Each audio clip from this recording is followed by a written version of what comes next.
you therefore, brethren, by the mercies of God, that you present your bodies a living sacrifice, wholly acceptable to God, which is your reasonable service.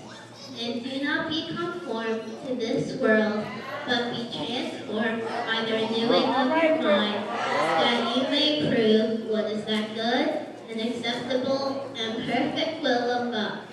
For I say, through the grace given to me, not to think of himself more highly than he ought to think, but to think soberly, as God has dealt to each one a measure of faith. So we, being many, are one body in Christ, and individually members of one another, having then gifts differing according to the grace that is given to us, let us use them. If prophecy, let us prophesy in proportion to our faith. Or ministry, let us use it in our ministry.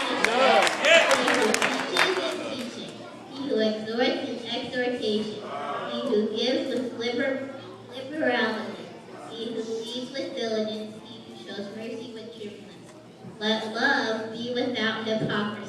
Abhor what is evil, cling to what is good. Be kindly affectionate to one another in brotherly love, in honor giving preference to one another, not lagging in diligence, fervent in spirit, serving the Lord, rejoicing in hope, patient in tribulation, continuing steadfast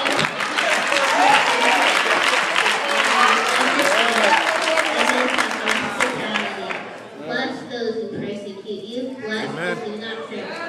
Rejoice with those who rejoice, and weep with those who weep. You have the same mind towards one another. Don't set your mind on high things, but associate with the humble. Do not be wise in your own opinion.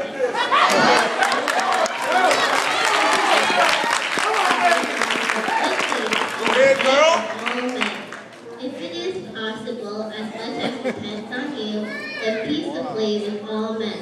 Beloved, do not avenge yourselves, but rather give place to wrath, for it is written, vengeance is mine, I will repay, says the Lord. Amen. Therefore, if your enemy is hungry, feed him. If he is thirsty, give him a drink. For in so doing, you will heap coals of fire on his head. Do not be overcome by evil,